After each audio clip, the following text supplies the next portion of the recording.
अल्हम्दुलिल्लाहि रब्बिल आलमीन वस्सलातु वस्सलामु अला अशरफिल अंबियाइ वल मुरसलीन व अला आलिहि व अस्हाबिहि अजमईन व मन तबिअहुम बि इहसानिन इला यौमिद्दीन व बाद।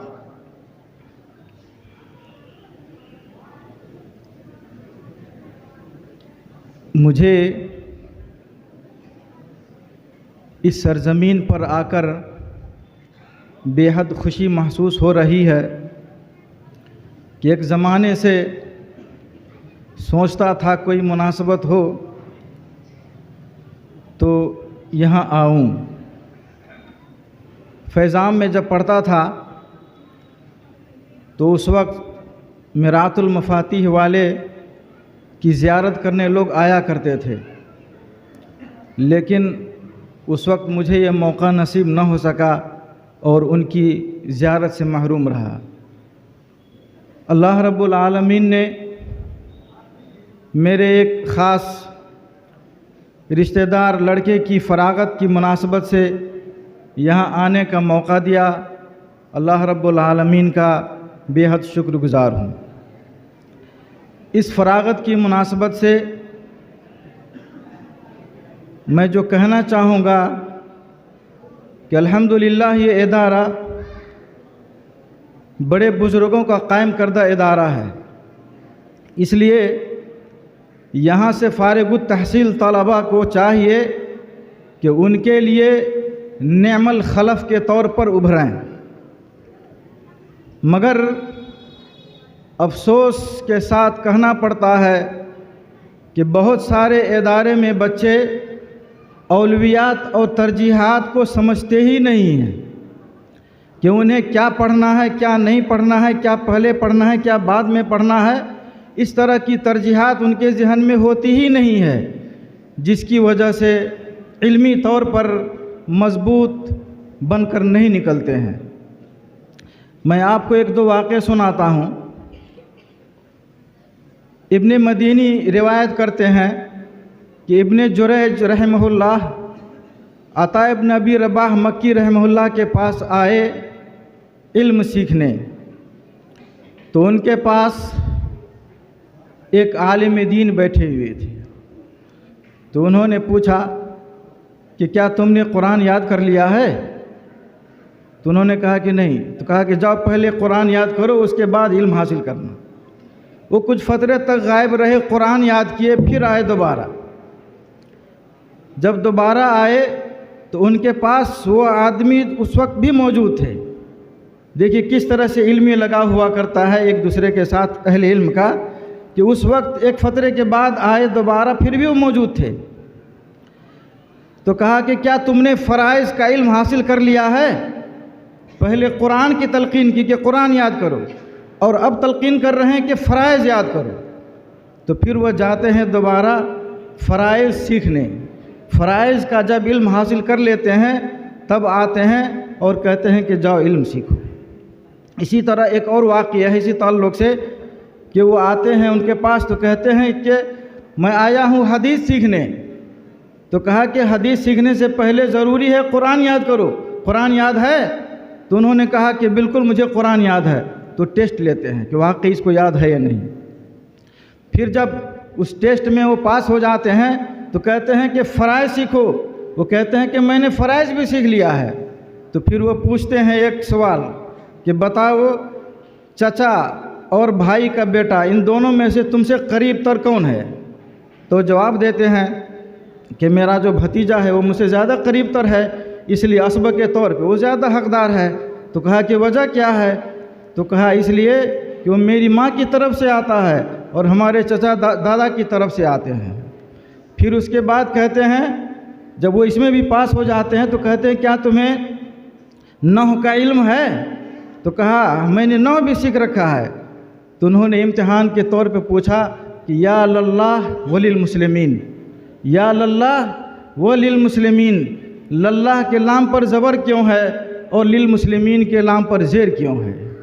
बहरहाल वो जवाब देते हैं कि वो दुआ के लिए है और ये इस्तिग़ासा के लिए है।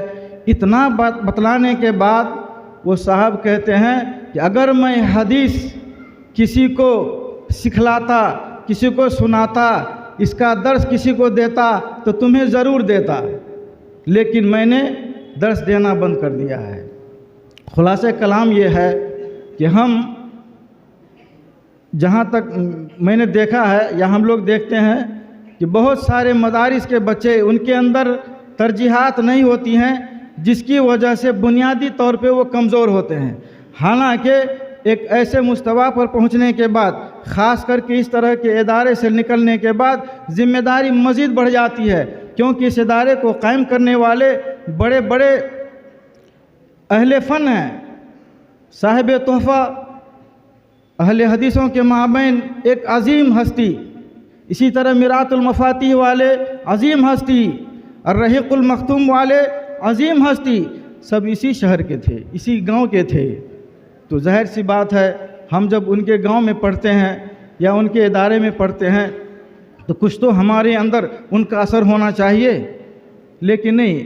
और ये बात मैं इसलिए कह रहा हूँ कि आम तौर पे देखा जाता है कि इल्म में जो लोग कमज़ोर होते हैं उनके अंदर तवाज़ुन नहीं पाया जाता है, और दावती मैदान में सबसे अहम चीज़ ये तवाज़ुन है।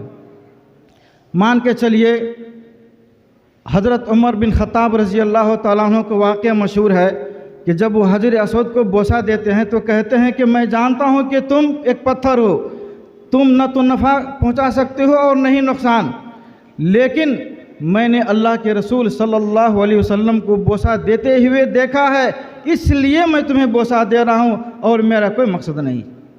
यहाँ देखिए, एक पत्थर को जो उसकी हैसियत है वो हैसियत भी देना है, और अल्लाह के रसूल सल्लल्लाहु अलैहि वसल्लम की हमें इत्तिबा भी करनी है। जब तक हमारे अंदर नस्फ़हमी का मलका पैदा नहीं होगा, जब तक हम शरीयत को सही अंदाज में समझेंगे नहीं, ये समझ हमारे अंदर नहीं आ सकती है।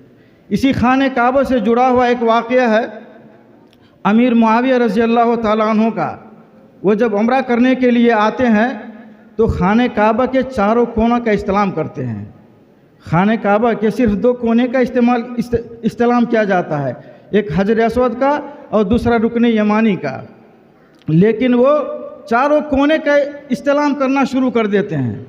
हज़रत अब्दुल्ला बिन अब्बास रज़ी अल्लाह ताला अन्हुमा मना करते हैं कि ये करना अल्लाह के रसूल सल्लल्लाहु अलैहि वसल्लम की सुन्नत नहीं है, लेकिन हज़रत मुआविया रज़ी अल्लाह ताला अन्हु जवाब देते हैं, लैसा मिनल बैत शैउन महजूर, खाने काबा का कोई भी कोना नज़रअंदाज नहीं किया जा सकता है। तो हज़रत अब्दुल्ला बिन अब्बास रज़ी अल्लाह ताला अन्हुमा का जवाब होता है, लक़द कान लकुम फ़ी रसूलिल्लाहि उस्वतुन हसना। इतना जैसे ही अमीर मुआविया रज़ी अल्लाह ताला अन्हु सुनते हैं तो कहते हैं कि लक़द सदक़ता, यानी हज़रत अब्दुल्ला बिन अब्बास रज़ी अल्लाह ताला अन्हुमा के अंदर नबी करीम सल्लल्लाहु अलैहि वसल्लम की सुन्नत समझने का मलका था। वो समझते थे कि अल्लाह के रसूल सल्लल्लाहु अलैहि वसल्लम ने सिर्फ़ और सिर्फ हजर असवद का इस्तेलाम किया है और रुकन यमानी का इस्तेलाम किया है, इसलिए इन्हीं दोनों का इस्तेलाम हो सकता है, बाकी किसी जाविये का, किसी कोने का इस्तेलाम नहीं हो सकता है। इसीलिए मुअज़्ज़ज़ सामीन, अगर दुनिया में कोई पत्थर चूमा जा सकता है या चूमा जाता है, जिसे चूमा जाए वो हजर असवद है, इसके अलावा दुनिया में कहीं भी कोई भी पत्थर चूमा जाता है तो वह शैतानी अमल है, शरई अमल नहीं है। इसी तरह अगर इस्तेलाम की बात है तो रुकन यमानी और हजर असवद के अलावा दुनिया के किसी भी कोने में किसी भी चीज़ का इस्तेलाम किया जाता है तो वह शरई हरगिज़ नहीं, बल्कि वह शैतानी अमल है। इसलिए मुअज़्ज़ज़ सामीन, हमें और आपको चाहिए कि अपने अंदर शरई नुसूस समझने का मलका पैदा करें। ख़ास करके यह बच्चे जो एक मरहले तक पहुंचकर अभी दस्तार बंदी जो की गई है तो इनके इल्म का सिलसिला ख़त्म नहीं हुआ यहाँ पे, बल्कि एक तरह से इनको जैसा कि कहा जाता है चाबी थमा दी गई है। अब आप आगे पढ़िए और आपको कुछ कवायद बतला दिए गए, कुछ उसूल बतला दिए गए, इनकी रोशनी में अपने आप को मुकम्मल कीजिए। आप अभी मुकम्मल नहीं हुए हैं, बल्कि इल्म के रास्ते पे हैं, उसकी डगर पे चलना शुरू किए हैं। मुकम्मल उसी वक्त हो सकते हैं जब आप इससे अपना रिश्ता जोड़े रखेंगे, अहले इल्म की किताबों का मुताला जारी रखेंगे। ऐसा नहीं है कि आप यहाँ से फारिग होने के बाद अपना रिश्ता इल्म से तोड़ लें, अहले इल्म से अपना रिश्ता ख़त्म कर लें और आप आलिम भी रहें, ये मुमकिन नहीं है। ये मेरा अपना आजमाया हुआ है। जैसे ही इल्म से रिश्ता टूटता है तो इल्म पता ही नहीं चलता है कि किस जाविये में छुपा हुआ है, कहाँ चला गया, एहसास ही ख़त्म हो जाता है। इसलिए हमेशा हमें और आपको चाहिए कि इल्म से अपना रिश्ता जोड़े रखें। इसी तरह इस ताल्लुक़ से यानी तवाज़ुन के ताल्लुक़ से हम और आप अशहदु अन्न मुहम्मद रसूलुल्लाह गवाही देते हैं, और ये ऐसी गवाही है कि इसके बग़ैर कोई इंसान मुसलमान भी नहीं हो सकता।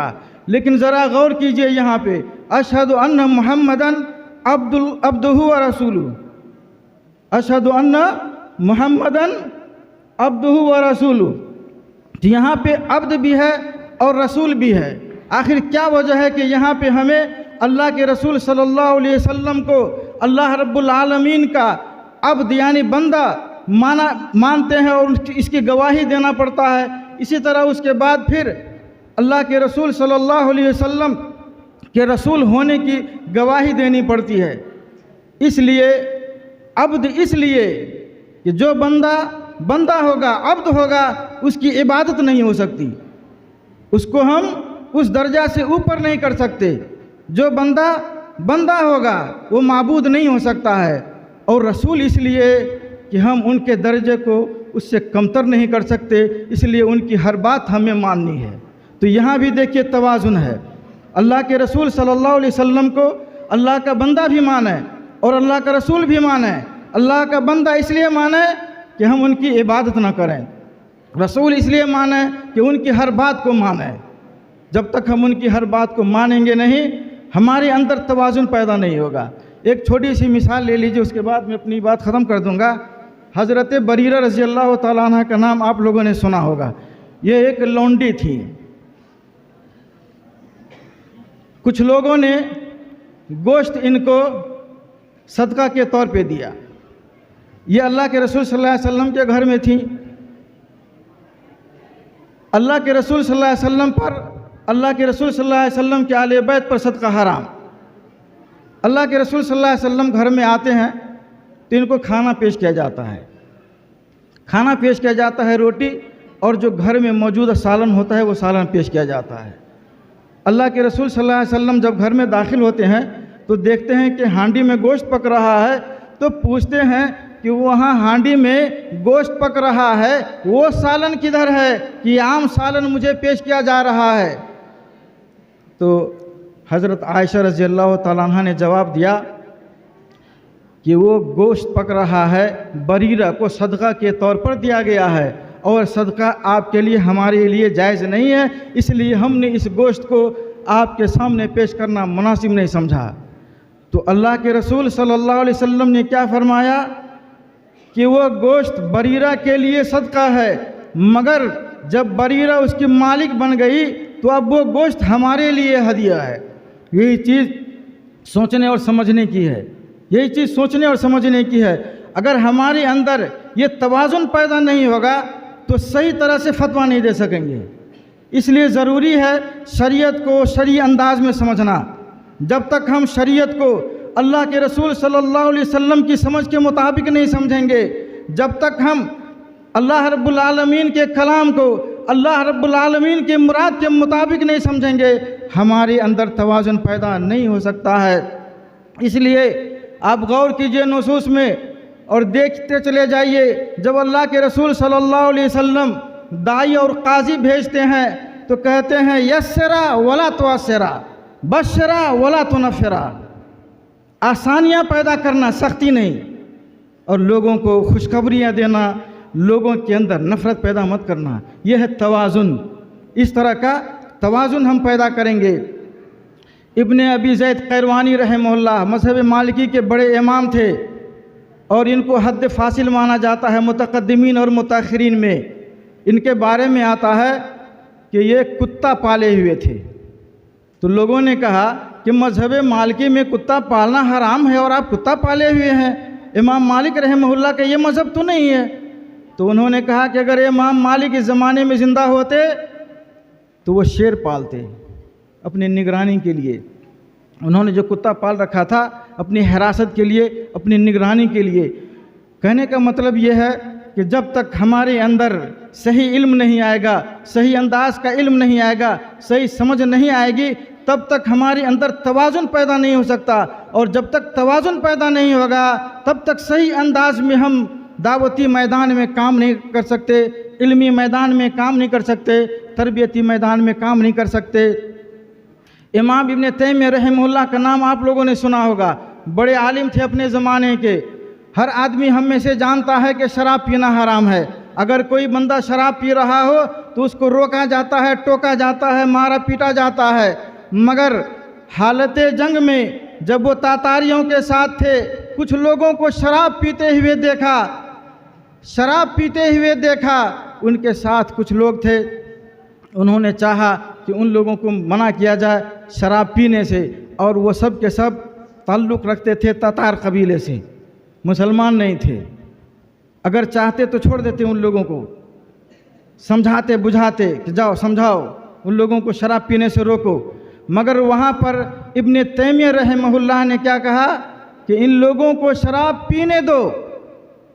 ये देखिए ज़रा गौर कीजिए, हालांकि शराब जायज़ नहीं है, नहीं पी सकते, लेकिन कहा कि इन लोगों को शराब पीने दो ताकि ये मस्त रहें और मुसलमानों के साथ जो लड़ाई हो रही है इस लड़ाई से वो दूर रहें।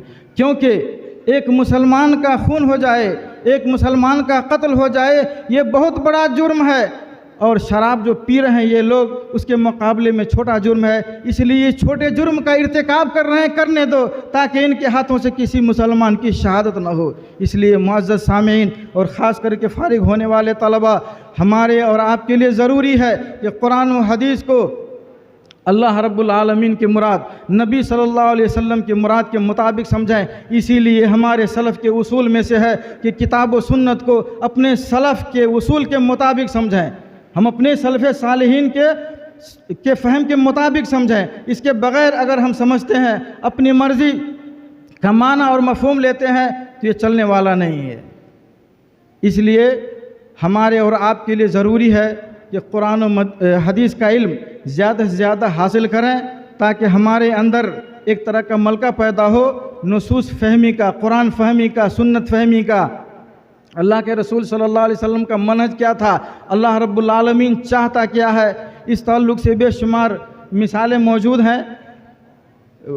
तफसील में नहीं जाऊंगा, बस मैं अपनी बात इसी पे ख़त्म करते हुए आखिर में फिर दोबारा तलक़ीन करूंगा कि जो बच्चे फ़ारिग़ तहसील हो रहे हैं वो अपनी पढ़ाई को यहीं तक महदूद न रखें, बल्कि आगे भी मज़ीद पढ़ाई का सिलसिला जारी रखें, अहले इल्म से रिश्ता जारी रखें। जो आपके मशाइख़ यहाँ मौजूद हैं या कहीं और किसी मदरसे में उन्होंने आपको पढ़ाया है, उनसे आप अपना ताल्लुक़ रखें, कायम रखें, ताकि ज़िंदगी के किसी भी मरहले में कभी भी किसी तरह का कोई मसला पेश आए तो उनसे आप रहनुमाई हासिल करें। हम लोग हैं जामिया इस्लामिया में बहुत सारे मशाइख़ थे, लेकिन राब्ता टूटने से बसा औक़ात परेशानी हो जाती है। मसाइल का हल ढूंढते कई दिन लग जाते हैं लेकिन हल नहीं मिल पाता है।